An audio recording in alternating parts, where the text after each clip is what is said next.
Transgender ideology is the idea that you can change sex or be born in the wrong body. That is not true, and it's causing harm.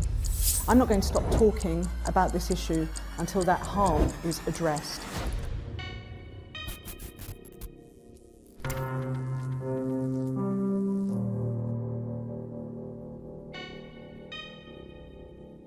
I'm an equality and human rights barrister.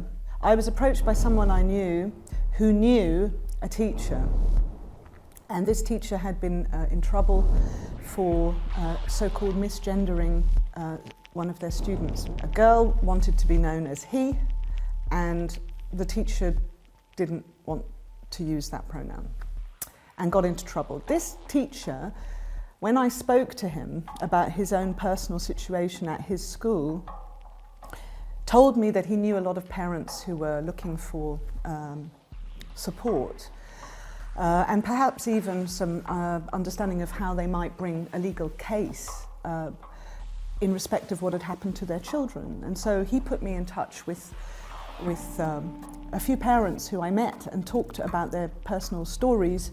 And then we announced with the Bad Law Project that we intended to bring legal action against the Department for Education in the United Kingdom.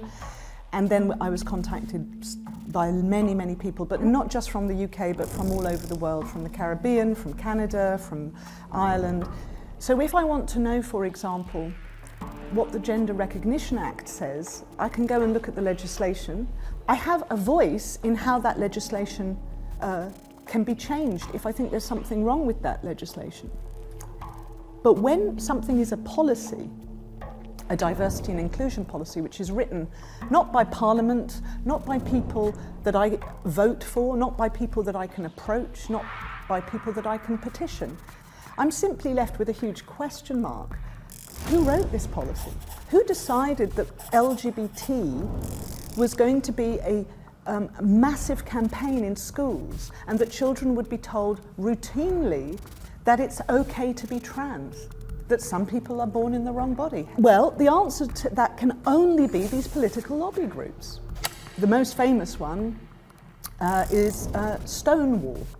It's a campaigning group that has its history, I suspect, in the United States, because the Stonewall was the name of a pub, famous gay pub. It's an American context, it's an American reference. But Britain has its own Stonewall. And Stonewall is the most famous example of a gay, supposedly gay, LGBT campaigning group that we know now has been actively consulting with civil servants and with politicians to make sure that the policies of diversity, equality and inclusion, wherever they are disseminated, include this idea of the T within the umbrella of LGBT. In fact, this umbrella keeps growing, so we're losing track of it. So now the LGBT umbrella has become LGBTQIA+. And I think you can do whatever you want under that umbrella. But you can do it, and you can say, I'm doing this in your child's school. It's in all these policies that we're seeing. And as I say, when you put them into schools, because schools now are mandated to teach something called relationships and sex education, and we're now seeing more and more materials that are being directly targeted in the name of LGBTQIA+ equality, with children learning that they can be anything under the rainbow they want to be. So a boy is told that he can be a girl and he can be a lesbian. He finds that cool. He finds that idea cool, maybe because he's a heterosexual boy who likes girls. This way he can be a lesbian in a boy's body. This is suggested through, again, programs of instruction like personal social health education, relationships and sex education. And what we've seen in recent years is that the statistics of children identifying as being born in the wrong body have rocketed, and children are signing up for medical consultations on the basis that they're trans or LGBTQ. And the numbers of children who are taking cross-sex hormones has rocketed. The number of girls who are binding their breasts from an early age as they enter into puberty, they're binding their breast. You can download chest binders from these lobby group websites like Mermaids, which is another one. You can see that this is a pernicious idea that we have allowed into our schools. And it has serious harms, medical, physical, psychological trauma, not just for the child, but for the family. And we've never been allowed to have a conversation about what are we talking about. Is a transsexual man who wears female clothing in a bar for gay men, is that person in the same category as a 12-year-old girl who is worried about puberty and feels embarrassed about it? And it's come about because of a deal that has been done between political activist groups and people in senior decision-making positions. And because it's been done more or less without any public scrutiny, those activists we call the third sector, because they usually have charitable status. And there are, I've mentioned Mermaids and Stonewall, but there are many of these charities, and they are under the rubric of LGBTQIA+.